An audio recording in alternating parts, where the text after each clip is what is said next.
Professional wrestling is the one true sport. Other sports have their share of intense, dramatic moments, but nothing can compare with professional wrestling.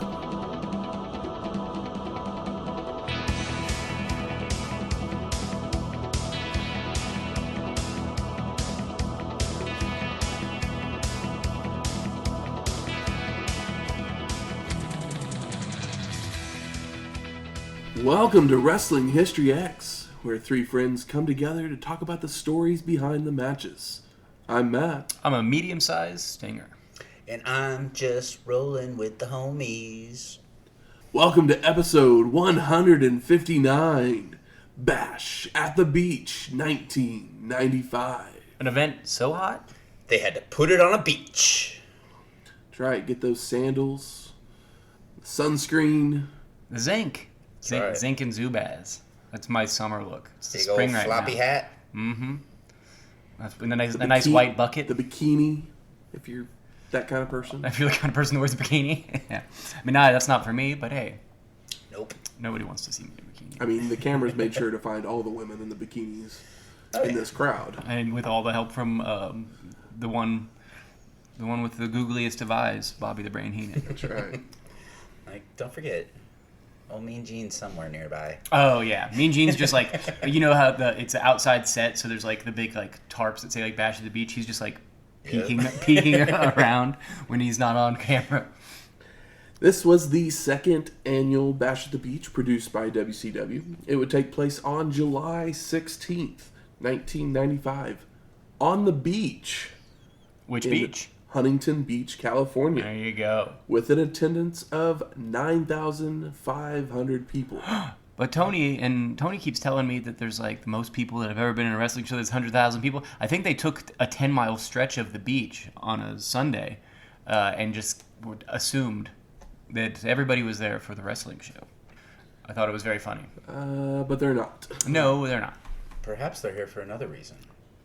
Some fun in the sun. Breaking away from the notes here, we got a birthday in the house here, Michael. Oh my gosh. Our good buddy here, Matt. Yeah. Your birthday's July 16th?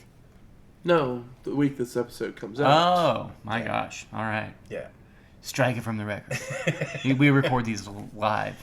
Do it live. Yeah. Yeah. Well, But no. happy birthday. Happy birthday, Matthew. So you April? Yep. April 23rd. April 23rd. For those of you that want to, do some serious stalking online of our friend Matthew. Yeah, send him a Wrestling History X tweet out to Wrestling History X HBD. Matt, last name redacted. That's right. Just Matt. You can find me on there. I don't care. Yeah, I didn't think you did. It's just fun that redacted's a very fun word to say. This week, we're not in Philadelphia. We're not. We're in Huntington Beach, California. We are. And I got to take a break from the culinary, beverage, food, snack tour around the globe. Our birthday boy Matt here decided to bring something special. I did. I was led down the path to... I love some whiskey. And I was told about this whiskey from a company called Screwball.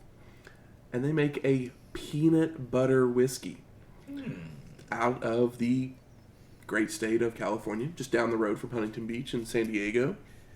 They're not the people who came up with peanut butter whiskey, but they've kind of perfected it, basically, and become the name... The go-to. The face of peanut butter whiskey. Yeah. And I was told to, by the friend that kind of led me towards it, they were like, put some grape soda or some strawberry soda. Make a PB&J. But I did it one better because I tried that. And it was okay. Well, yeah, the weird artificial grape flavor might have got funked up. Yeah. We did it with some cranberry juice and made it a PB&J. Those are the only two ingredients? It's the only two ingredients. Wow, there's a lot of things going on there in flavor-wise for it to be just that. It does Yeah, taste... that peanut butter whiskey is very nutty and very flavorful. I've heard people talk about the peanut butter whiskey for a while, but this is my first taste of it, and Yeah. Do you think people like shoot it or sip Smooth. it, or do they just mix it? I feel like it's more of a sipping whiskey, Yeah. but I mean, it makes for good cocktails. I mean, there's literally, if you go to screwballwhiskey.com, they have a list of cocktails that they have perfected there, and they put new ones on there all the time. You know, it'd be great if they made one that tastes like a mouthful of trail mix. One of my favorite foods, just regular trail mix. Add some chocolate syrup There you and, go. That sounds and rough. some. Maybe I take it all back. Some raisins. There you go. Grape juice with crushed up M&Ms in it. Yeah, I'm gonna have to try like a thimble of this by itself just to see what the whiskey tastes like, because It smells like peanut butter. I think it would be good in like coffee. I'm assuming. I just gotta Could see be, what the flavor would be. Yeah, I'm going to definitely be looking into the Screwball website to see what cocktails they have, because I can't think of really anything outside of PB&J. It's like, what else do you do with that? But I believe that I mean, there's they probably have they have a options. recipe for just like an old fashioned. They have a bunch of fall. The last ones they uploaded were some fall cocktails. Yeah, this seems less like a summer thing, the peanut butter. And You see, know what I honestly, mean? I'm But hey, thinking this might be good too with like, because I mean, I'm a whiskey and Coke guy. Do the peanut butter whiskey and cherry Coke? With- Might be oh pretty yeah. damn Well, you know, tasty. like people do the peanuts in your Dr Pepper or Coke thing. Yeah. That's in the old glass bottle. So Yep. maybe That's it would be good that's with whiskey what and Coke. initially got me thinking of it was. I mean, literally, the top two are a peanut butter espresso martini, Okay, so we know it goes good with coffee. There you go. pumpkin paradise. They call a red, white, and screw, which is basically strawberry, lemon juice, strawberry infused Aperol. Oh yeah. You know what? I went bowling with my sister last night, and she got an Aperol spritz, and I was like, "What the hell is Aperol?" And she's like, "It's like a liqueur that tastes very herbal." Okay. But she Like, said the one. I've seen that in recipes, but I Yeah. had no idea what the hell it was. Yeah, she said the one that she got was not very good. I tried it. It kind of tastes like orange soda. She's like, it's supposed to be bitter. I don't know what they did here. There's a salted chocolate peanut butter pretzel recipe that looks kind of amazing. That Oh looks yeah. pretty damn tasty. I mean, there's something about those. You get a big old It's literally the whiskey and chocolate liqueur. that's it. yeah. The what's that crap called? They're just the peanut butter filled pretzels you get in a big old jug at like Costco. Yep. And like you eat one, you're like, yeah, it's good. But for some reason, after you eat 10, they start to taste better, and then you eat like a quarter of the container, Hey. like 15,000 calories of How do you think pretzels. combos have stayed in business all these years? Combos are a great They're like, road okay. trip snack. Is that they have a combo song? Yeah, it's a secret song, like their first Oh, album. okay. So literally, people would bring combos to their. That's concerts like all the time. combos Good are to know. the I'll have to remember that. like Fago is to ICP as combos are to Reliant K. Not to compare the two. Definitely. Not. But both technically followings. Christian musicians. ICP If you want is to Christian? if you want to believe, that's what Depending on which. ICP had this thing forever called the Dark Carnival. It's like, and then people were like, "What's the Dark Carnival? What's the Dark Carnival?" And then like 15 years into their career, or whatever, it's like the Dark Carnival is the Bible or God or something like that. And it's like, what are you guys talking about? You've been saying horrendous things for so long on these records. I don't know. Yeah, I mean, you know, maybe they had a change of heart, but I don't believe that the original idea for the Dark Carnival was that it was religious or whatever. It's called the Dark Carnival. I don't think so either. Yeah.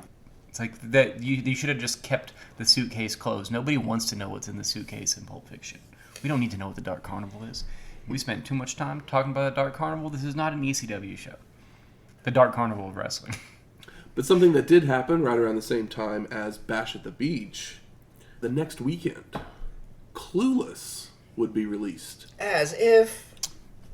I mean, what do we say about Clueless? Great movie. Oh, it's a fucking amazing movie. It's classic. It's one of my favorites. Yep, it features the recently deceased Mighty Mighty Boss Stones. They're deceased. Oh, they just They just called it broke up. quits. Yeah. Oh, They finally broke bummer. up. Oh, dang. Old Yeah. Dickie, the dick, finally Yeah. got kicked out of his band, huh? The Boston hardcore scene is reeling. God, that dude is a prick. You know, brought us the right wing Stacey Dash. You know, Oh yeah. They brought us the- Stacey Dash. Is there somebody Wonderful Donald Faison. Yeah, The he is wonderful. Yeah. Somebody like I don't know there's somebody I've like that's that hot that I disagree with so wholeheartedly as Stacey Dash. Both of our lead women in this movie, their parenting skills are not top line either. I mean, in my opinion, Cher is cool, but she's not nearly as cool as, oh my gosh, I'm embarrassing myself. Alicia Silverstone? Tay? No, as Brittany Murphy. No, as what's Stacey Dash's name in the movie? Oh, her? Oh, Dion. Dion. I was about to say Devin, and I'm like, that's not it. It's Dion. Dion's the coolest person in the whole movie. Cher, she's awesome. Dion and Ty. No. Paul Rudd is the coolest character. Yeah, he's just in the movie. Yeah. But Paul Rudd's the coolest character in every movie that he's in. So I mean, that's kind of his thing. Like he never plays a dweeb. He always I will plays admit, like the I hottie. thought Paul Rudd looked too old for the role when this movie came out, and now he looks exactly the same. Yep. Yeah, he's the Pharrell. He's He's like the Pharrell of white guys. Yeah, I don't know. I mean, him and Stacey Dash, apparently they swam in the same pool and drank the... Yeah, Stacey Dash still killing it out here. Yeah. I mean, as crazy as she is, she still looks the same as she did in 1995. I think which Alicia is Silverstone may have crazy. been my first celebrity crush. Really? I could see that. Yeah, I never... I mean, she was like, hot. she's obviously an attractive lady, but I never had a thing for Alicia Silverstone. I liked her more in the Aerosmith videos than I did in movies. Yeah. So weird to have your daughter, like... I mean, I loved Clueless, but yeah, just... Clueless was great, and then it led me to watch The Babysitter, and that sparked that attraction even. I've not seen The Babysitter. I've seen Don't Tell Mom the Babysitter's Dead. Crush. Crush was a great one as well. I'm not familiar with that one. I know Blue Crush. Excess Baggage. That one wasn't so good. No, but it was her and... Batman what's and his Robin? face? Exactly. Benicio She was the hot ticket woman at the time, so Yeah. it made totally sense for her to play Barbara Gordon. Yeah. But, I mean, there's, like, really And no... she killed the franchise. Really no bad performances in Clueless. Everybody is really just, like, in the zone for... And everybody's character is very, like, exaggerated. Yes. But, like, in a way that dramatic, rich teenagers are pretty exaggerated people. So, like, yeah, everything works. And who do you cast to play Alicia Silverstone's dad more than the guy with the best, worst eyebrows, uglier than fucking a bucket of paint? So good. Great movie, great soundtrack. Yeah. Great everything. Yeah. Yeah, a movie that even the most macho of man cannot deny the like sheer quality of Clueless. Let's see if a macho man can deny how good Bash at the Beach is. Ooh, I mean, it's Macho's first beach bash at the beach. I'm more of a Beach Blast guy, but you can go back and listen to that episode and hear me rave about it. Yeah.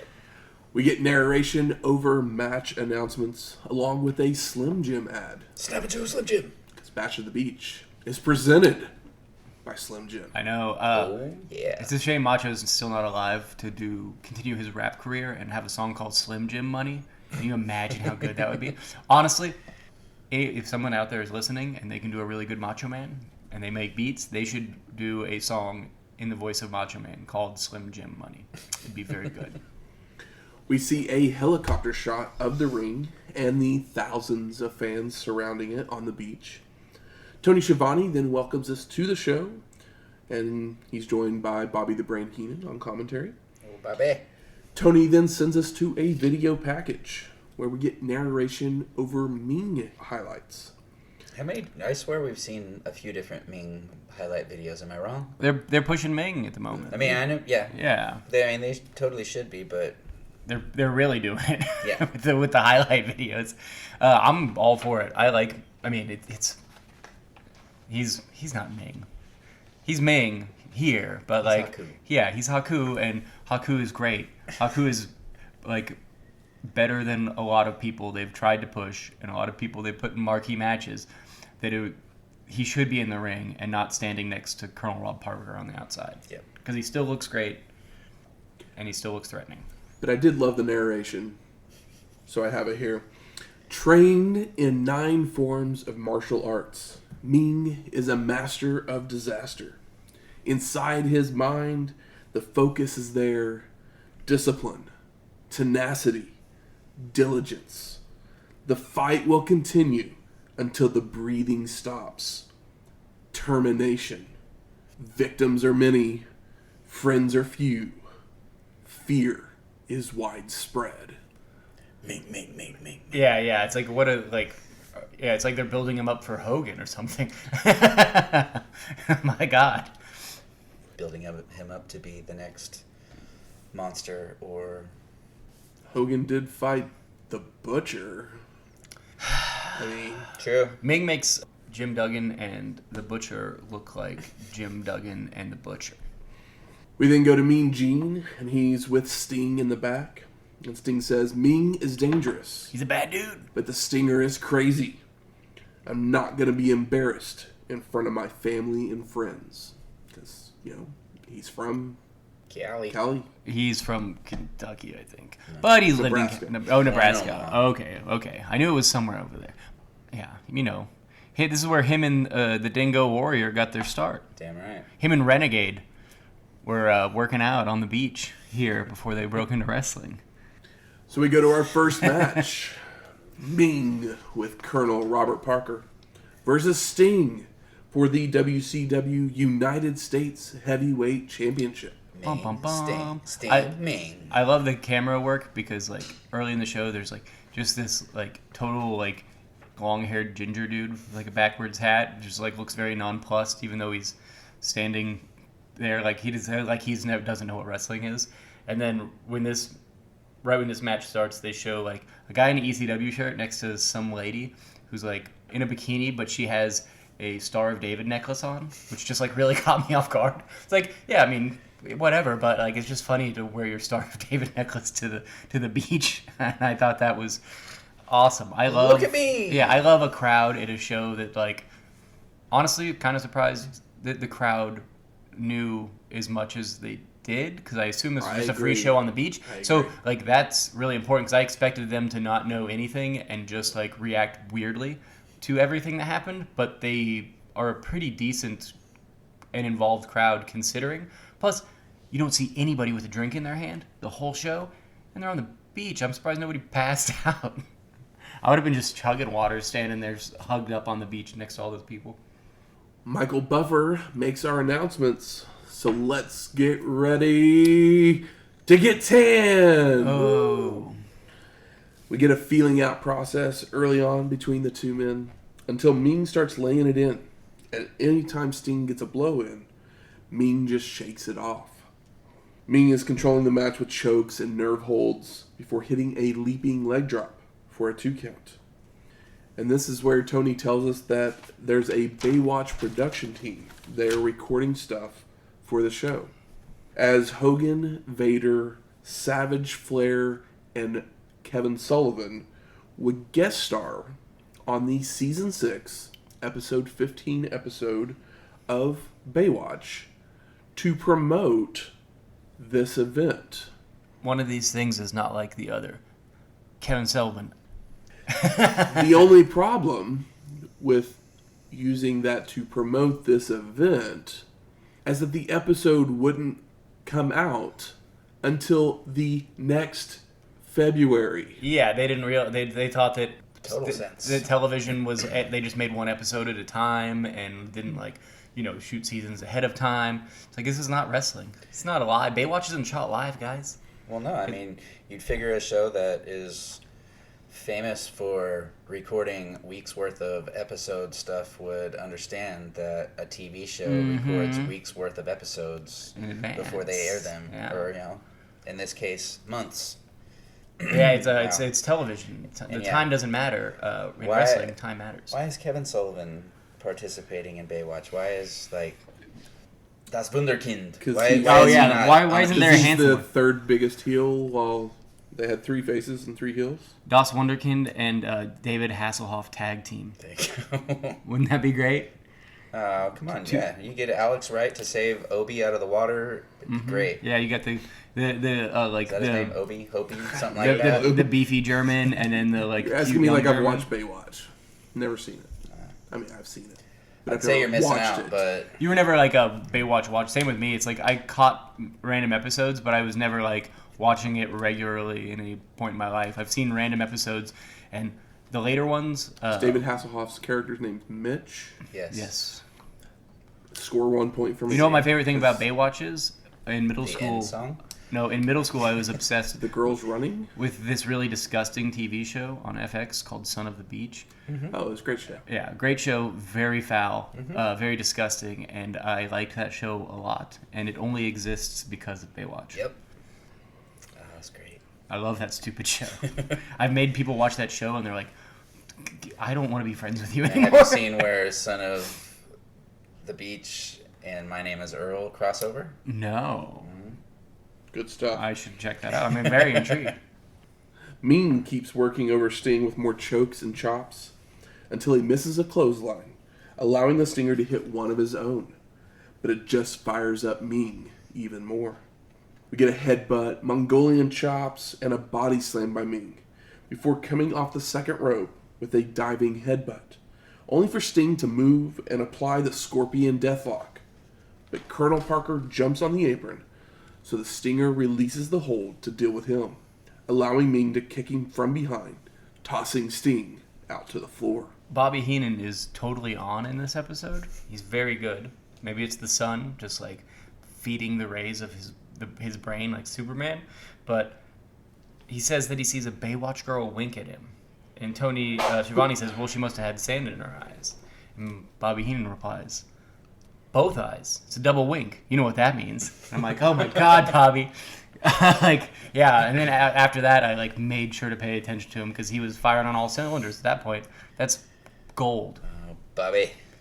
Meng brings the Stinger back in with a brainbuster after several turnbuckle smashes for a 2 count, followed by a trio of backbreakers for a near fall.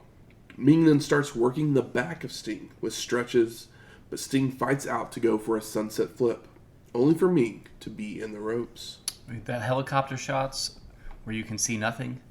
It looks like Sim City for Super Nintendo. And Tony just telling us there's hundreds of thousands of people here when they should just be putting over Meng, because Meng looks great here. Meng tries for a sunset flip of his own, but the Stinger just drops straight down on Meng's head. Drop the ass. Headbutt by Meng, who then turns Sting over into a crab. But he lets it go when he thinks the Stinger has given up, only to realize that it was Parker pounding on the mat. Oh, man. I do love that it's the crab where it's both legs on one side. It's a good look. Somebody should bring that back. It looks really awesome when a big guy does that.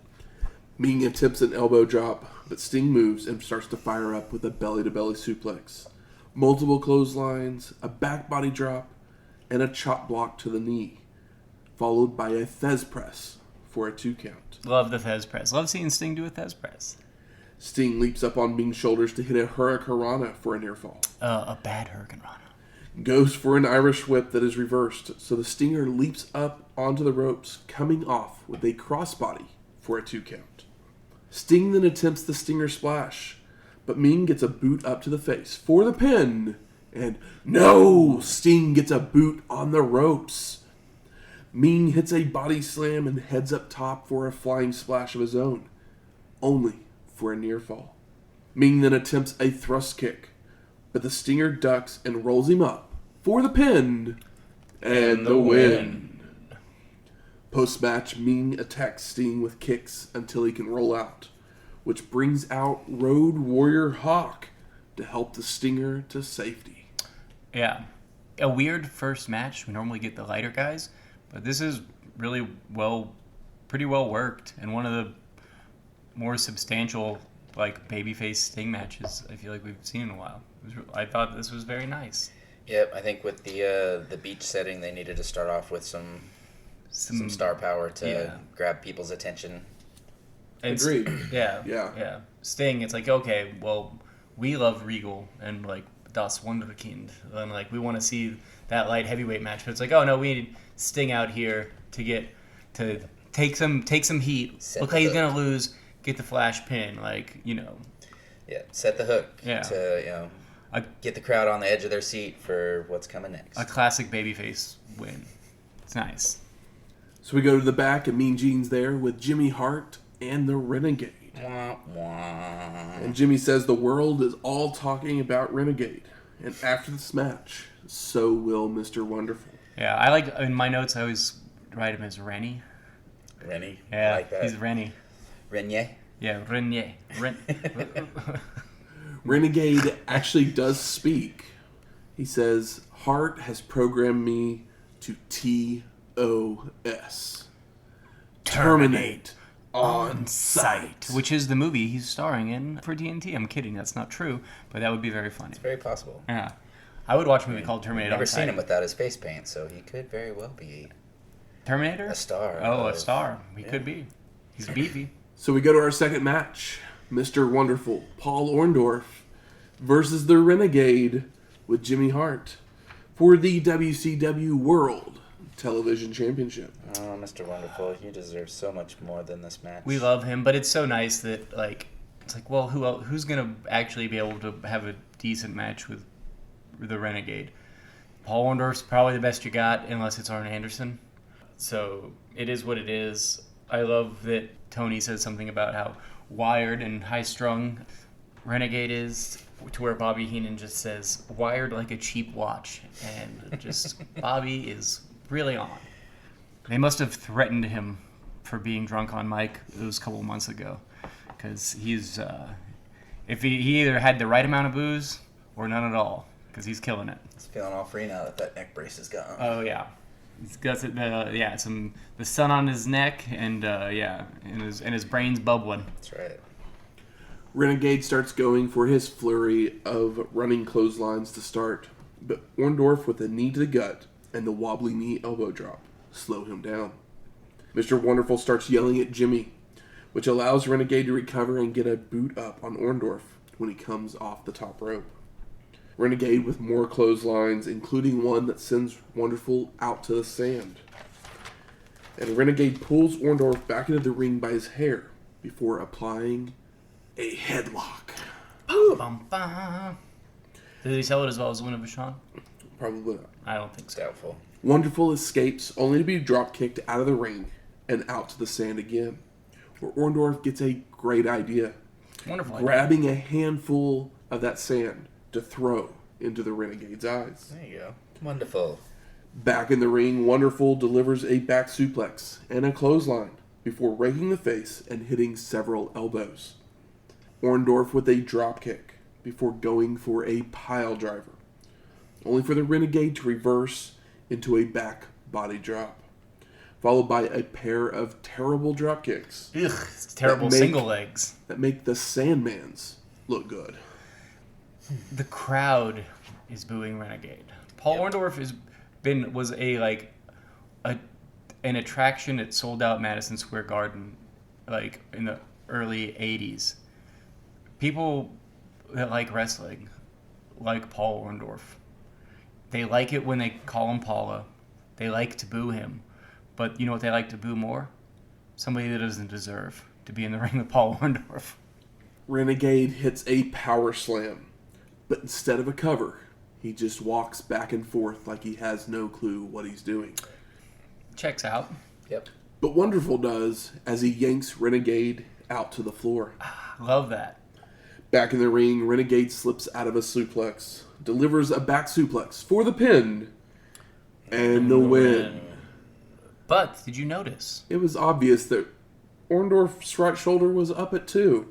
It truly was. Only for the ref to have not seen it. Yeah, the crowd boos because Renegade is trash. Post-match, Wonderful is pissed off, so he attacks the Renegade, hitting a pile driver. 2 cheers! Exactly.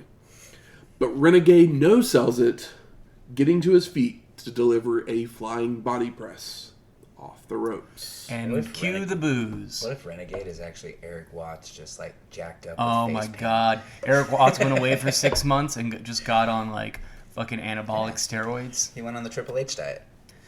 Hell yes. Renegade makes Eric Watts look like a fucking superstar. Yeah, Renegade makes Eric Renegade Watts look like Dr. makes Death. Eric Watts look like the guy who inspired Shane Douglas as a wrestler. Here's this one. Renegade makes Eric Watts look like Firebreaker Chip. Oh, Firebreaker Chip. Yeah, you live in our hearts and no one else's. Best of love. right. Best of luck and love I for raised my Renegade. PB and JT if I were here. Tony then sends us to a video package where we see Kevin Sullivan drinking from a goblet. This reminds me of the White Castle of Fear, the early Beach Bash stuff, where they do like the very cinematic ones. Sting going to the dungeon of Father! Sting going to the dungeon where like there's like the biker guys and Jake the Snake. Like this is some stuff that we love. Tony Schiavone doing his best Dracula. Yeah. When they go full WWF like cornball, they like go further than WWF ever has, and it becomes so enjoyable and so bad and so awesome. And I love this. But after Sullivan drinks from that goblet, he becomes the Taskmaster in the Dungeon of Doom. The giant plastic cup filled with dry ice. The Master then introduces a new warrior from the deepest, darkest heart of the African continent. Yeah, it's like he was roommates with Paddington Bear before this. From And it's Starkest Kamala. Old, And he gets pyro on Mount Doom. If you notice that. old Moonbelly himself. We haven't seen Kamala since Survivor Series 1992. All the way back in episode 79. Taker ran him off out of town. Yeah. You want to hear a funny thing about Kamala that I heard recently? He started kind of like in Memphis as like a monster, and he was doing stuff with Lawler, brought him in to be a monster or whatever. And Lawler, like, I guess is an artist. Like, he can draw. Yeah. So the same like Bret Hart can draw. So he was doing the paint for Kamala, and Kamala was like, "What the fuck? Why did you paint a banana on my stomach?" Like being offended or whatever. And he's like, "Kamala, it's a banana. It's not a banana. It's a crescent moon." And he was like, "Oh, okay." And it's like, hey man, I've done these like, kind of like questionable like race gimmicks, but you're taking it a step too far. He's like, "No, it's a moon, sir." Like, there's no stem here. And I thought that was kind of funny and charming, and I'm glad that it was not a banana. Just clap your belly. Nobody will notice. We go back to the beach where Mean Gene is joined by Hacksaw Jim Duggan. Ooh. And he says he's tired of being Mr. Nice Guy. He's coming out swinging the lumber. He was ever a nice guy. Dirty Duggan. So that leads us to our third match. Kamala with the Taskmaster versus Hacksaw Jim Duggan. I love Kamala has the mask. Yeah, he comes out wearing a tiki mask. I already miss kimchi. Hacksaw looks to use the 2x4, but the ref stops him. So Duggan just starts up a USA chant. That's his secret weapon. Hacksaw then unloads on Kamala to start, hitting several clotheslines to finally take him down, but a rake of the eyes by the Ugandan puts him in control. Hey, at least finally the heel is raking the eyes. Damn right. Sullivan's on the outside yelling Hulkamania. That riles up Kamala even more to hit some chops, kicks, and chokes. Duggan then tries to fire up to body slam the Ugandan to no avail. So Kamala just goes back to choking until he locks on a bear hug. I love Kamala's energy. I think his character work is pretty decent. His bear hug is bad. Hacksaw tries to fight back, but the Ugandan won't let go. But a sudden surge of energy allows Duggan to back Kamala into the corner to stomp on his bare feet. He's so close to 4th of July. He's still got that high from our country's most celebratory of holidays. Hacksaw charges into a corner, only for the Ugandan to avoid and apply a peck lock.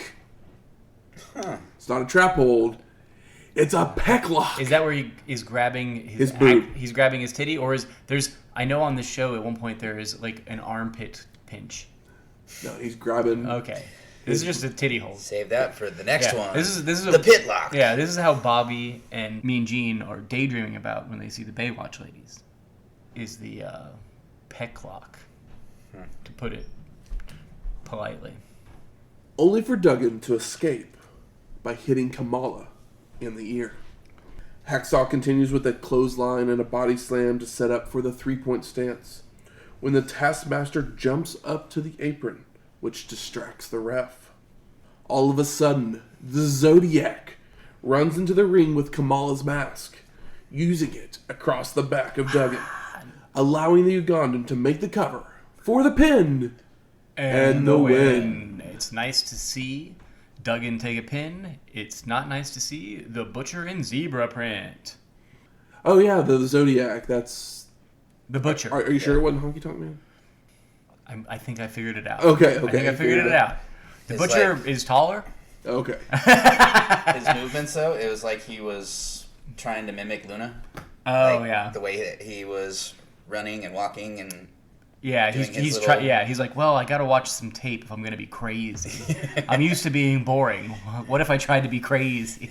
serial killer walks like this. And they wear zebra. And they say, "Huss." He learned that. Yeah, he was like, well, Kevin Sullivan likes to go, hey, hey. He's like, well, what if I took out the Y and added an S? Character complete. We go to Mean Gene in the back, and he's joined by Macho Man Randy Savage. And he has these words to say. It's all about emotion, family, and survival. We're on the beach. Wish you could have saw Matt's finger up. The Mach is gonna get the nature, boy. Yeah, I had to do the beach. Yeah, the beach is It was the best line. It's not the world's best Macho Man promo, but there's not really any bad Macho Man promos. But then we go to our fourth match. Diamond Dallas Page with the Diamond Doll and Max Muscle versus EVAD Sullivan. With Ralph the Rabbit. He's not there. They say it, they announce it. So there's a story behind this match, as it seems like DDP always seems to have a good one here. Yep, I mean, you know. You know, he had lost arm wrestling match. Yes, the over-the-top match. Yeah. The over So the top. Diamond Doll had to go on a date with EVAD. While they were on their date, a man in a bunny suit would hop by with a message for them. Roses are red, violets are blue. Diamond's Dallas Page says, enjoy the rabbit stew. Oh no! Choppy pee-pee. EVAD had left Ralph the Rabbit in the car. Oh my gosh, you can go to jail for that. So when he goes to check on him, Page and Muscle would attack EVAD in the parking lot. Oh, no. But they didn't really hurt the rabbit, guys. I know. He was fine. Yes. No rabbits were harmed in the making of this episode Yeah. or this podcast. This isn't Milo and Otis or Velveteen Rabbit. What a crazy, sad story. It's like, oh, the kid has tuberculosis, so we burned all of his toys. So after Diamond Doll and DDP are in the ring, a little Hulkamaniac walks up the steps to give the Diamond Doll some roses, which upsets Paige in the worst gear possible. So he smacks Kimberly with them. I hope they dethorned them. That was the kid's job. Like, we'll give you $20 and you can meet Hogan. You got to take the thorns off of these roses. And we need you to sing on this little track. Mm-hmm. I wanna be a Hulkamaniac. Hulkamaniac. Oh, he's all the voices. They just double tracked or quadruple tracked all the vocals. What is DDP wearing here? Like some Max Moon I mean, reject gear. it's just horrible gear that says Page. Yeah, it's just not The nice. Diamond Dallas Page with the diamond on his ass and Okay. everything. It Pink looks, diamond, yeah. It looks really For bad. some reason, it didn't stick out. I love some bad gear. EVAD then runs in, attacking Page from behind, knocking him out to the floor, but pulls him back to the apron for a turnbuckle smash and a vertical suplex back into the ring. Hey, I mean, Dallas isn't small, but EVAD isn't either. Nope. It's a nice spot. DDP begs off, but then yanks Sullivan into the corner, only to miss a roundhouse right, allowing EVAD to deliver an atomic drop and a clothesline. Sullivan continues the snap suplex, only to start paying attention to the Diamond Doll, allowing Page to attack from behind once again. DDP with a corner clothesline attempts a second one, only for EVAD to catch him with a bear hug, but Page escapes with a thumb to the eye. Please don't be the year of the bear hug. Please don't be the year of the bear hug. DDP with another corner charge, which Sullivan avoids again, causing Page to crotch himself and wonder if anybody will be feeling the bang tonight. Oh, I thought you were going to do a diamond thing. The diamonds. The crowd then seems to be throwing things over the ring, not into the ring, but they're trying to throw them over the ring from like one side to the other. They're just having a catch. Having a nice catch on the beach. So obviously we can tell what their excitement level for this match is as well. As they're trying to EVAD watching this match. But they're doing this as EVAD hits several clotheslines, a turnbuckle smash, and applies an inverted bear hug. Only for Maxx to hop on the apron to distract Sullivan. The inverted bear hug, or as we call it, the like boyfriend arms. Please don't do the bear hug. Please don't do the bear hug. EVAD knocks Muscle off the apron, but this allows DDP to nail him from behind before hitting a diamond cutter for the pin and the win. Yeah, okay. So the winner of this match, Diamond Dallas Page, with Maxx Muscle and a probably pretty abused Diamond Doll. Yeah, that's Mrs. Page to you. If you're, well, I was If gonna say Mrs. Page, you're nasty. Yeah. Well, I guess we'll find out. You know what's when the really nasty nasty? show up. Diamond Dallas Page penchant for self-promotion. The man is fearless in looking like an asshole. I mean, he's the innovator of the self high five, so. The innovator of DDPY. Don't call it yoga. It's like, then why the why? I mean, come up with your own word, you idiot. We then go to the back of Mean Gene's there with Harlem Heat and Sister Sherri. And Booker T says tonight is gonna be like a steaming pile of neck bones, cooking for about 3 days. Well, at least they didn't make Kamala say it. Steaming pile of neck bones cooking for about 3 days. Okay. Harlem Heat doesn't really have like a southern vibe. And that seems like a southern thing to say. Where are they built from? I'm trying to remember. Harlem. Is it Harlem? Duh. That's a stupid fucking question. Wow. It's all good. When you said that, I was like, where are they built from? So, like, you're not alone. I won't let you, I won't leave you hang out to dry. Some good peanut butter whiskey there, man. Where are they from?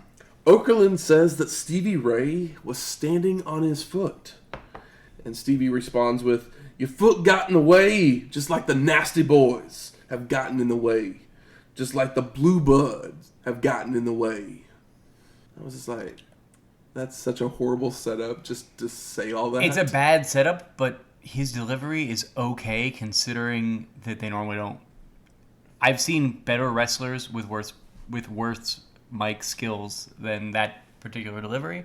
Yeah. But, just trying to give Stevie Ray some love because he probably doesn't get any ever. I'd say that's why they have Sherri to do the talking for him, but Sherri kind of sort of sounds like she's no. This is not a little sauced or this is not the best chilled or something. We've seen Sherri do good work 99% of the time. This is not garbage, but it is not up to her standard or our standard of her, especially if we're billing Harlem Heat as the number one cohesive tag team in WCW.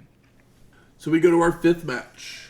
The Blue Bloods of Lord Steven Regal and Earl Robert Eaton versus the Nasty Boys of Jerry Saggs and Brian Knobbs versus Harlem Heat of Stevie Ray and Booker T. From Harlem. With Sister Sherri in a triangle match for the WCW World Tag Team Championships. And you're like, wait, we've had a triangle match. That's not what this is. No, they tell us the rules and then they don't do them, and it's very confusing. So they're like, okay, it's going to be two guys, we're going to flip a coin, and then the other guys are going to do it. Yeah, so literally there's a coin toss to determine who will start the match. But then the match just basically becomes a three-way dance as you can tag in anybody. Yeah, so the idea is that, like, you can, if I'm Earl Robert of Eaton, I can just like backslap tag Stevie Ray, and now he is in. So, Matt, I did not envy the notes you probably had to take for this match, but it is nice to see that Nasty Boys being over, Blue Bloods obviously the biggest heels here, and Harlem Heat also getting some chance. Harlem Heat is starting to get over, as they should. So that's nice. The plus side is this is not a concession stand match. Although that could have been very fun on the beach. Could have. But it would have had to been like a cinematic or match a la uncensored in the back of a truck. It's uncensored in the back of a truck. So Booker and Knobbs start us off, but it quickly breaks down into the three teams brawling with each other as Harlem Heat gets cleared out of the ring, while the Blue Bloods take some pit stops from the Nasties. Order is finally restored, and the match begins. Did you know that the Nasties are good guys to have at a picnic? They keep all the flies away from the food. Thank you, Bobby. Match begins with Bryan running into a boot in the corner from Booker T, only to respond with a clothesline that turns Booker inside out. Regal then tags himself in when Knobbs goes to run the ropes, only to walk right into a super kick from Booker. Stevie Ray and Eaton then make their way into the ring, where Stevie backdrops Earl Robert, forcing him to roll out to the floor, only to receive a slap from Sherri. Back in the ring, Sags blind tags Eaton as Earl Robert comes off the ropes to receive a tilt-a-whirl power slam from Stevie Ray, allowing Jerry to nail him from behind. The Nasties control Stevie for a while, working his lower abdomen with headbutts and leg drops. Lord Steven is then slapped by Jerry to be tagged in, followed by Harlem Heat working over Regal, until he is knocked to his corner, allowing Eaton to tag in to slow the momentum. Now Earl Robert tags in Knobbs to continue the attack on Booker, until he runs into a boot in the corner that somehow causes Booker T to fall out to the floor as well. It was a hefty boot. It was something. This match was kind of something. Back in the ring, the Nasties hit clotheslines and double shoulder tackles with Sags attempting a cover, but Regal has made a blind tag, so he's the legal man. Lord Steven then buries some knees and delivers several European uppercuts to Stevie Ray, as the brain doesn't seem to get the way this match works. I get it slightly more than you do, Bobby. I mean, we've watched some ECW. Bobby has not, I'd imagine, and would not like it, as he's not very into this either. And this is an ECW match minus the violence. Sags is tagged in by Regal, but he comes in to punch Lord Steven, leading to the Nasties and Blue Bloods to brawl in the ring momentarily, only for it to settle into everybody working over Stevie. Knobbs then hits a splash on Stevie Ray, only for Regal to make the save, allowing Stevie to tag in Booker to hit a jumping hook kick for a near fall on Bryan. Lord Steven with another blind tag, allowing the Blue Bloods to take over the punishment on Knobbs, including a top rope knee drop from Eaton and a modified STF from Regal. Stevie Ray is then brought in by Lord Steven to choke Bryan before Booker is brought in, only for him to be tagged out by Regal as he was coming off the ropes. The name of this match was Regal getting the blind tag literally anytime someone came near him. Yeah, he was like, I'm not getting any of this on me. Knobbs begins to fire up with right hands on Lord Steven, tossing him to the ropes, only for Regal to come back with a sunset flip. But Bryan just sits down on Lord Steven before crawling his way to the corner for the hot tag. He drops that gut pretty hard on our boy. Sags with multiple right hands to the Blue Bloods. Knobbs tosses Eaton into Harlem Heat, knocking Stevie Ray and Earl Robert out to the floor, while Jerry slams Booker T into the ring. Bryan then back body drops Regal in the middle of the ring, followed by Sags back body dropping Booker onto Lord Steven. Ouch. Knobbs then splashes them both before Jerry makes the cover on top of Booker T, who is on top of Regal for the pin and the win. And No. Harlem Heat is your winner. they retain. Because Booker T was on top of Regal, whose shoulders were on the mat. Makes sense. And I actually like the finish of this match. I think that the finish of the match is nice, considering it's like, okay, well, we have this three-way. How do we do it? It's like, well, it's not particularly exciting, but at least the finish is well considered. Yeah. Mm-hmm. Like, it took me a moment to realize what they were doing, and I was just like, Good. That makes sense. Yeah. I like it. I love the logic. Don't love the match. Exactly. And the match I'm right there with exists for that. Like, this is the kind of pay-per-view thing where it's like, oh, like, it did a hot dog cart, didn't it? Yes. It has its place, and it's just a way to continue a thing, and it does it satisfactory. Mean Gene catches up with Harlem Heat and Sister Sherri, calling their win fortunate. And he promptly gets lambasted, as they say it was not luck, but as beating two fat punks and a foe called Foreigner. Okerlund then brings up the stud stable, and again gets shouted down. As he should. Stud stable. Stop bringing up the stud stable already. Buckhausen. Be gone. Dick Slater. We go back to Tony and Heenan where they discuss the next match, wondering why Flair and Savage are having a Lifeguard match. And Shivani begins to explain that because the Nature Boy kept leaving the ring the last time they matched up. But Bobby says that so did Macho Man, which leads to the two arguing for a moment. Which brings us to our next match. I mean, Bobby's doing Bobby great work here. Tony. And it's the Lifeguard match, which is just a lumberjack match on the beach. Exactly. Fun. Before the match, we go to Mean Gene in the back with Nate, where Flair starts talking about Liz, Baywatch Girls, and Space Mountain. And Savage needs to remember 3 things. Flair swept Liz off her feet. Flair jack-slapped Macho's old man. And there's only one styler and profiler that has kissed all the girls and made them cry. Limo riding, jet flying, kiss stealing, wheeling, dealing, kiss all the girls and made them cry. Okerlund says he should get a 1-900 number. You should. Or you should just sit on the phone for WCW's hotline. 1-900-909-9900. We go back to Shivani in the Brain, where Heenan is standing on his chair so he can better see all of the Baywatch girls walking down to the ring. There's the Bobby I know. That leads us right into our 6th match. The Nature Boy, Ric Flair, versus Macho Man Randy Savage in a Lifeguard match. And as you said, it's the same as a lumberjack match. Yes. But we're on the beach. Yeah, so that we were wearing tie-dye. The boys are out wearing tie-dye. Those shirts look great.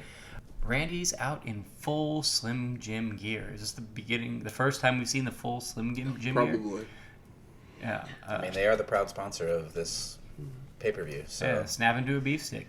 That's right. Our lifeguards that are around the ring are, as listed, Arn Anderson, Hacksaw Jim Duggan, Dirty Dick Slater, Bunkhouse Buck, the Nasty Boys, Harlem Heat, DDP, Max Muscle, Johnny B. Bad, Well, hey, Johnny. EVAD Sullivan, Chris Canyon, Well, hey. and Wow. Mark Starr.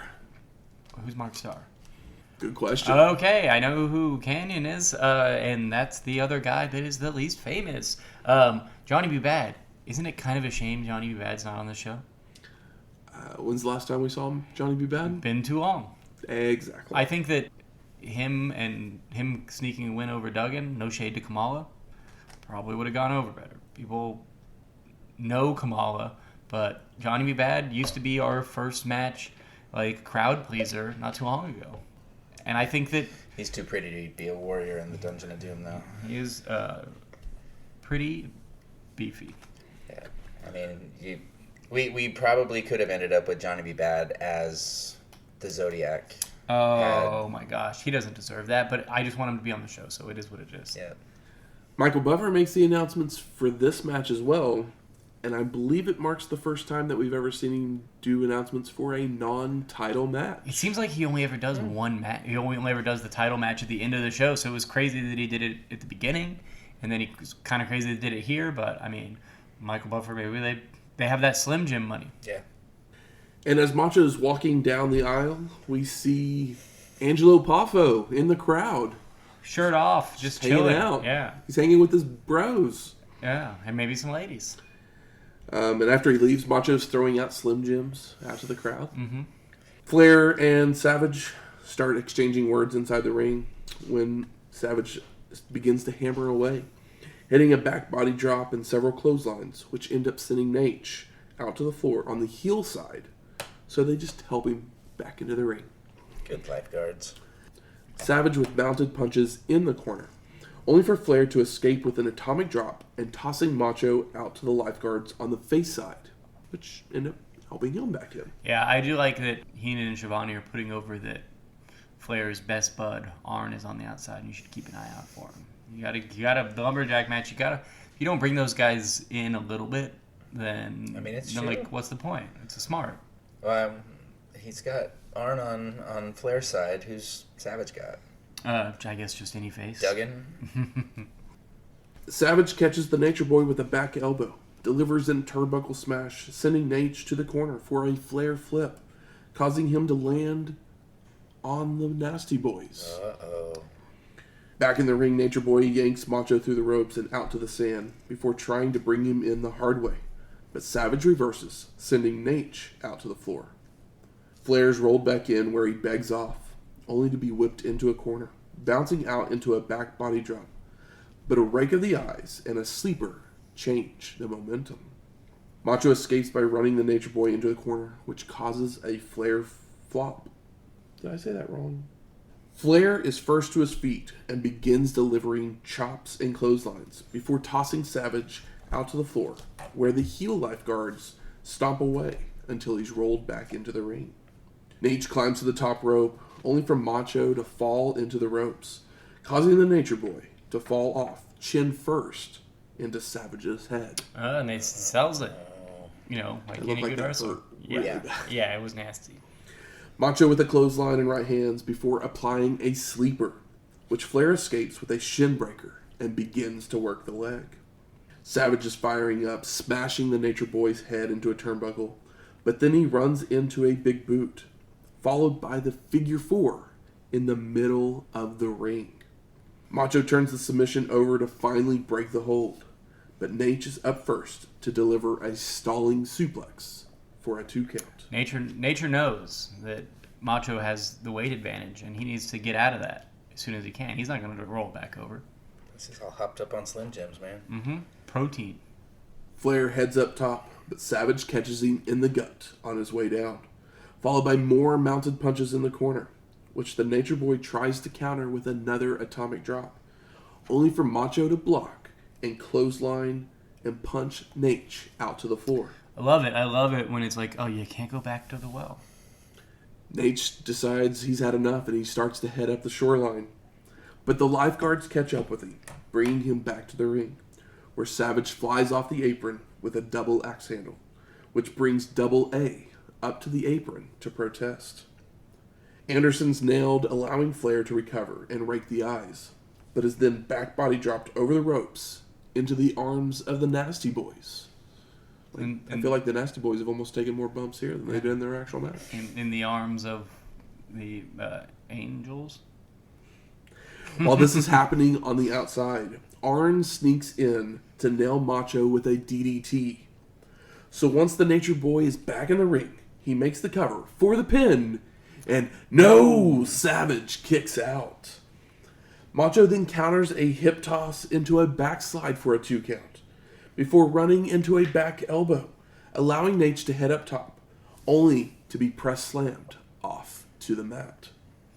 Savage then heads up top for a double axe handle, before going up top for the Macho elbow, for the pin, and the win. Post-match, the face lifeguards all jump in the ring to celebrate, before holding Flair down, so that Savage can hit another elbow drop. When all of a sudden, Mark Starr makes the save, pulling the Nature Boy out of the ring. Oh my gosh! Like maybe that was. He was like, "This is my moment. This is my moment. Maybe I can hang out with Rick. Maybe he'll like me. Maybe I'll be the guy that pulls him out." Pretty solid. I wish that they would have put over the Angelo stuff a little bit more. Because they show him or whatever, but it seems like the commentary didn't talk about it as much. Or if Angelo got involved even for a second, I think it might have added a little bit more tension to this. But It's it Macho literally and Flair. felt like he was just hanging out at the beach and was like, "Oh, yeah." They my show him son's and he's having like, a match today." Yeah. It's like if we could have ramped up the tension a hair, and it would have added a lot. Not that I think this was bad. Maybe he's still foggy after the attack by Flair at the whatever that show was, Slamboree. Yeah, he should have. Maybe Mach should have shared his Slim Jim powder with him. Like, I gotta look up though and see if old Mark Starr became anything. Wrestled as Doink at one point, apparently. Who has? Exactly. Like, that just wasn't a name I was expecting to see. Yeah. It's like, surprising but not surprising. Like, when the fuck did you do? When were you Doink? Mark Starr is not a terrible name for a face or a heel. I mean, it's better than Firebreaker Chip. Hey, nothing's better than Firebreaker. He worked in WWF in late '94 and early '95, losing to Razor Ramon, Lex Luger, British Bulldog, and Adam Bomb. Oh, all guys that they were pushing at points into monsterdom. Competed in dark matches at Uncensored 95 and Slamboree 95 and Bash at the Beach, losing to Alex Wright, Sergeant Craig Pittman, and Road Warrior Hawk. Love to see what he did with Alex Wright, if he exposes Alex Wright or if he can actually work. He was Canyon's tag team partner in the tag team Men at Work. Gotcha. There you go. We need a heel tag team that's like male porn stars, and they're called Men on Film. No, you get the American males just down the line. Tony then sends us to a video package where it shows us Vader on his Roadkill tour, where we get highlights of his reign of destruction on various TV shows, as he cuts a promo behind a cage-link fence. We then go back to Mean Gene in the back, where he's joined by Vader, where Shane will graciously reenact his promo. What time is it? Someone must show this chump what time it is. In a few moments, Hulkamania will find out what time it is. Vader feels no pain. Vader is from right here in inner city LA, surviving, while Hogan was out tanning with his new car, brother. Vader was fighting for survival. There was nowhere for Hogan to hide. Vader is chasing from the East Coast to the West Coast. There's nowhere for Hogan to go, unless he wants to go swimming, brother. Pitch perfect. It was just like I was like, what, Vader?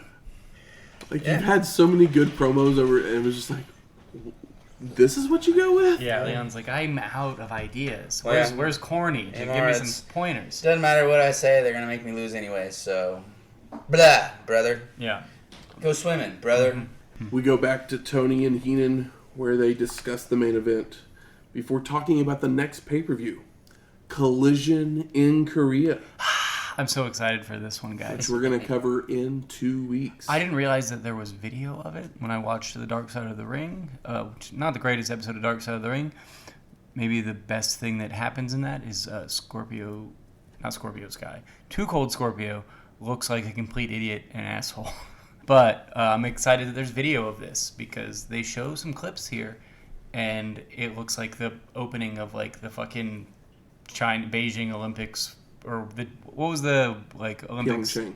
Yeah, okay. Not the most recent one, but like it just looks like crazy the amount of flair, no pun intended, that they have here. We then go back to Okerlund, who's now joined by Hulk Hogan, Jimmy Hart, and Dennis Rodman. And Hogan says that they rode across Cali on their motorcycles looking for a biker brawl. But they heard Vader's big mouth yapping. And he says, I've got the Baywatch girls to distract Vader. I've got the cage plowed into the sand. And I've got the great white sharks out in the ocean for when I launch Vader over the cage. The sharks will rip him and tear him limb from limb. And Rodman then chimes in with, anyone gets near that gauge, your head is bashed, fat man. Based. Yep. Based? Yeah, he doesn't say, he doesn't enunciate his words at all. Yeah, this promo of Hogan being like, we were going up and down the highway to looking for somebody to beat up. That's your face promo? Mm-hmm. It's like, what if we found somebody to... Yeah, Don't try and supply logic to anything that Hogan does. There was something else, too. You're just going to hurt your brain. That they said that was crazy, but... Hogan then continues with, Rod the Body will take their face and give them a flory-dory, all against the cage, if you know what I'm saying, brother. A flory-dory. And I was like, no, Hulk, I have no clue what you're saying. A flory-dory. A flory-dory is when Dory Funk Hits the floor? takes the pin in a tag match with his brother. It's like, oh, well, just... do your thing until I give you the wink, and it'll be a flory-dory. And he was like, all right, brother. Let's go to the Google. My real brother. Let's see if we have any other flory-dory. The other thing in that promo is that, like, he makes fun of and discredits Vader for growing up in a tough inner-city lifestyle. And it's like, Hogan, like, all you're doing is putting sympathy on Vader. You couldn't put sympathy on if you wanted to. It's like impossible. He doesn't have a cute face like Bam Bam Bigelow. He's not a jolly man. Like Bam Bam Bigelow, even with a head tattoo, is not as scary or like menacing as Vader. Bam Bam Bigelow seems like a nice guy. Maybe he's not in real life. I have no idea. But he legitimately has an aura about him that feels vaguely positive, whereas like Vader is always in character. To degrees of success behind the microphone, of course. But in the ring, you're always getting Vader. Did you find anything else about Flory-Dory? Flory-Dory girls. Sounds like a porn site. Mm-hmm. No, it's a short from the R Gang or Little Rascals from like 1936. Yeah, close enough. But Flory-Dory being like Finding It Dory was a 2. spoof Flory name Dory. for the group of first grade age dancers that acted in Beginner's Luck. Flory-Dory Girls, the Flory-Dory Sextet, and the Floradora Dollies. That sounds like some flapper shit. Yeah, Glad Hogan's keeping up with the times here. that's right. Mm-hmm. Yeah. So we go to our 7th match. Big Van Vader versus Hulk Hogan with Jimmy Hart and Dennis Rodman in a steel cage match for the WCW World Heavyweight Championship. Nothing like the face coming out with a manager and muscle, and heel not. But he does come out with his smoking mastodon helmet. He does, and it's awesome, and we love it. Yeah. Buffer makes the announcements for this one, so let's get ready to see someone win by climbing over the cage, as that's part of the stipulation for the first time in WCW. I can't say that I feel positively about that. No.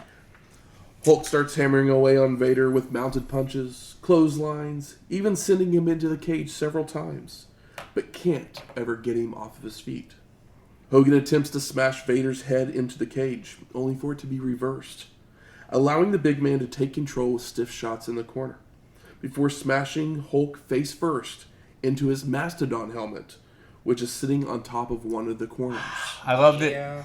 the patented Vader blows to Hogan in the corner here look tighter than the ones we've seen before, and it feels good to see that Hogan may have gotten some shot rights from my brother Leon.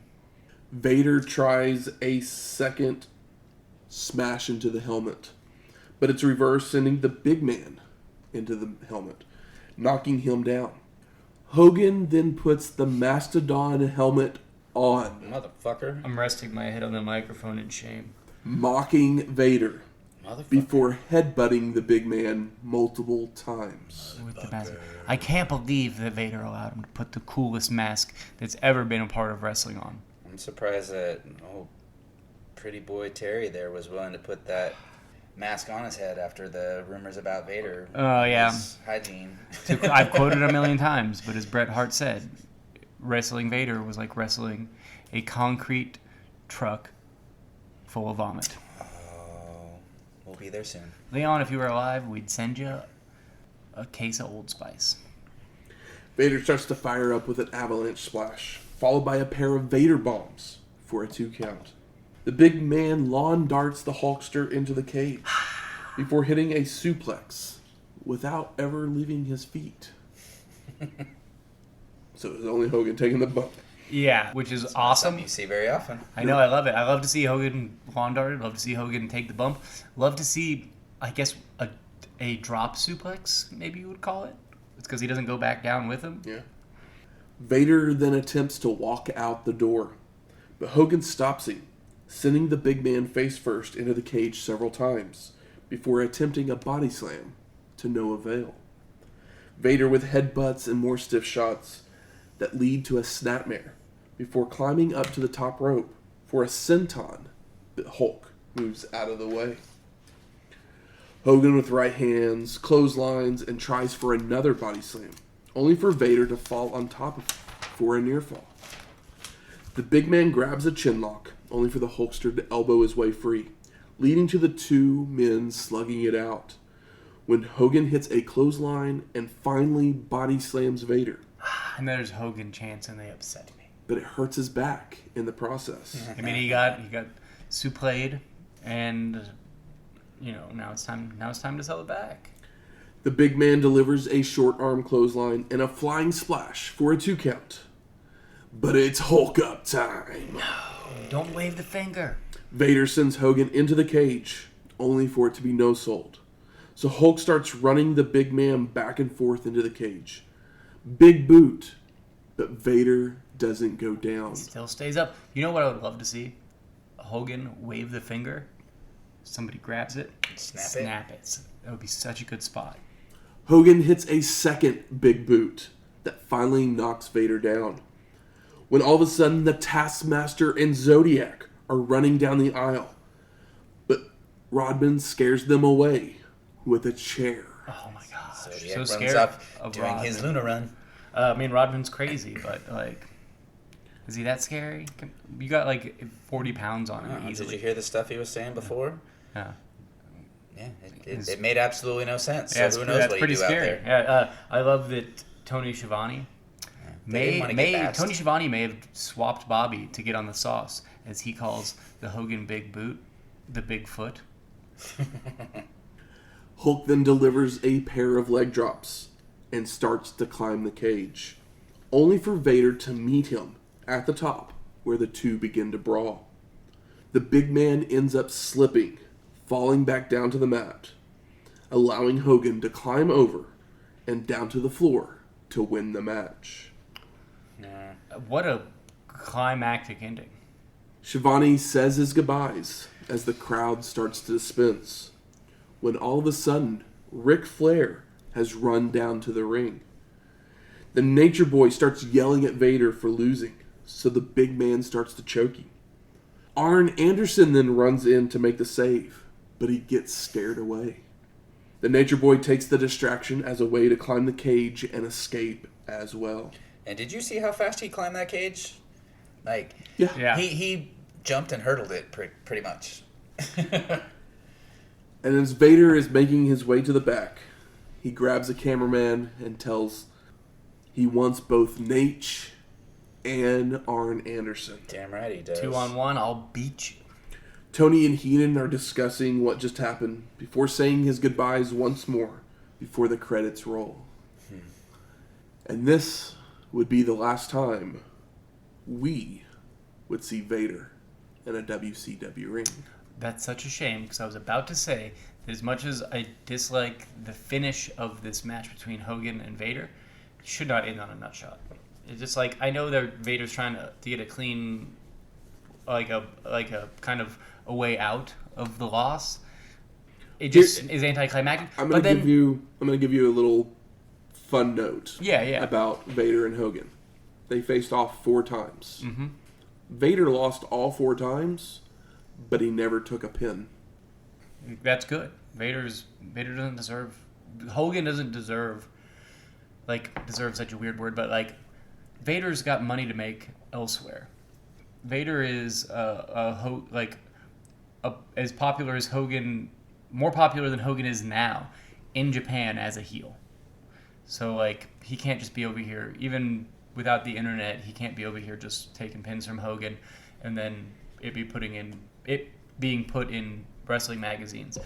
I just thought that the Flair AA angle at the end was kind of a neat way out, but obviously that doesn't come to fruition. It does set up a match at a Clash of the Champions, okay. but we're not covering. Okay. Well, I might have to seek that out because I am interested in a AA and Rick versus Vader, which either could be not so hot, but it does have potential to be compelling, I think.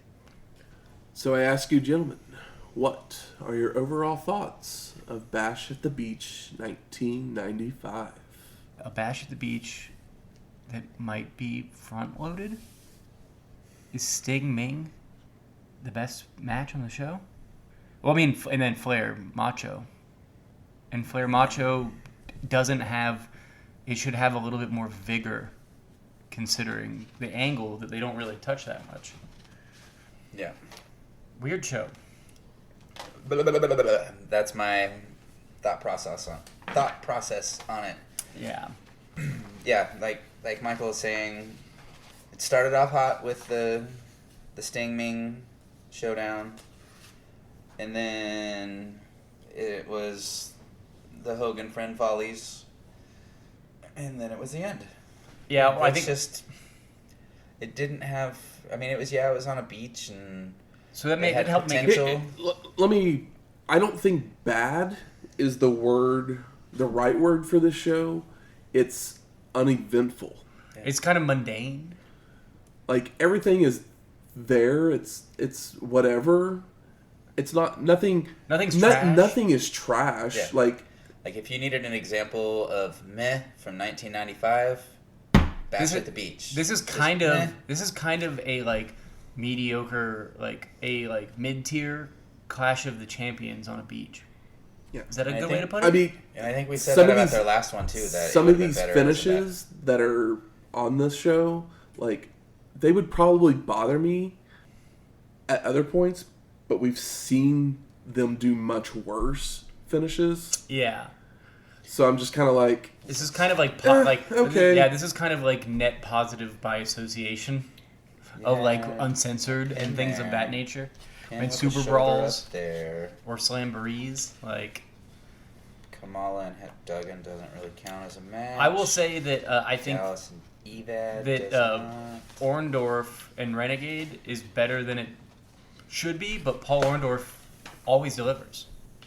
I mean, he will provide a experienced hand in a match with a guy who doesn't need to be in the ring. No, and they didn't overstay it. It was 6 minutes. Paul Orndorff with always great character work. He got in, got out. If this went to 8 minutes, it might have been a problem. You know what I mean? But it seemed like every match, like, knew how long it should be, and they knew they were outside in the heat, and that, like, we can't have Steamboat Flair. Like, we can't have a match like that out here. Yeah, it just... Like, yeah, it's I think we've all said the same. It's a shrug. You're like, yeah. We watched it. We did? I didn't hate it. It was not listeners. We watched it, so you might not have to. It wasn't... Unless you really want to. It wasn't hard to watch. If this was in a building, maybe, it might be different. I think that it definitely on the beach gave it a different vibe. Yeah, and I was so scared that the crowd would not know what they were seeing, but the crowd was pretty decent considering that nobody has a good seat. There's like everyone's around here, everyone's on the same level. There's a like platform from the sand and then the stage, and there's no seating, so everybody's standing. So it's like they don't know. There's no good view of this show for the crowd. Yet, considering all of that, a good portion of them stuck with it when it was worth sticking with, air quotes. Good. Where's the smart marks at? All right, fuck you. I think it's time we smark it up. So what are some of the best moments of this show? I like the finish in the tag match. I like Paul with the hand full of sand. Would have loved to see Rick used the handful of sand, but we can't go back to the well. Don't mind Paul doing it, but it seems like the dirtiest player in the game might have been the sand guy. The Sandman, if you will. And we're not talking Adam. I mean, Macho Man was great, as always. This is nobody's best performance. No, definitely not. Like, Eaton and Regal did nothing. Regal really did nothing. He got the lightest payday. Highlight for me... Literally at one point during that tag match, I went, has Eaton been in this match? Because Regal kept tagging himself in. And I was like, has Bobby been in this match at all? Yeah. No, He was, but it wasn't enough for my liking. Yeah, I agree. I loved seeing Hogan take some bumps. I loved seeing Vader get some shoot rights on Hogan. That suplex that Vader does on Hogan is great. Yes. I was just like, Hell okay. Yeah, it was shade. Like, Hogan didn't know Vader wasn't going to follow through, which is nice. And then there's one right hand by Vader that's, like, right on the chin of Hogan. And it was stiff, and it looked great, and the camera was right in there. I think considering that it's the last time we see Vader in a WCW ring, it was really cool that he came out with the smoking mask. Yeah. I don't know. In the Sting Meng match, there was the Brainbuster that Meng does. It totally wasn't supposed to be a brainbuster. It was supposed to just be a vertical suplex. So that's why it looks so nasty? So that's why it looks so nasty, exactly. But then that's the reason why I think Sting, when he dropped down on the sunset flip, he dropped ass first on Ming's head. Which was also really nasty. It was this receipt for the bad brainbuster. Mm-hmm. I mean, honestly, I think Meng might get our performer of the night. Because I think that Meng, like, we love Flair, we love Macho Man, we love a lot of these guys, but I think that Meng... Talking about Mark Starr all the way for me. Totally. But I think that Meng has continued to take advantage of his push. No matter, like, it probably won't go as far as we would like, but, you know, he looks like a formidable foe, and he looks like a fucking monster. How about most disappointing? Hogan putting on the mask really upset me. Yes. It really rubbed me the wrong way. That was the one thing on this show that I was just like... It was, like, disrespectful. What are we doing? Yeah, like, whatever. The Zodiac, who cares? Taskmaster, who cares? EVAD, he's better now. He's more interesting now than he was previously. I enjoy him more now than I've ever have. So. Yeah, exactly. But, like, Hogan doing that, it's like, you son of a bitch. That's what we're talking about with this show just being meh. Like, I'm literally, moments, I'm like... Dave Sullivan is one of your best moments. What am I disappointed in? I'm not disappointed in anything. Hogan being disrespectful. They're just, I mean, other than that, because like literally everything else is kind of just what I expect from these guys. It's like I said, it's kind of a like low tier Clash vibe, where it's like, okay, well, it's better than a weekly television show. It feels like a television show special and not quite a pay-per-view. But we've seen pay-per-views that are much worse than probably even the worst of Clash of Champions. I'm talking your Slamborees and Super Brawls of past that are just like a true slog. I mean, we're 6 months into 95, and I think I can probably pretty much say that 95 is the worst year we have covered of wrestling.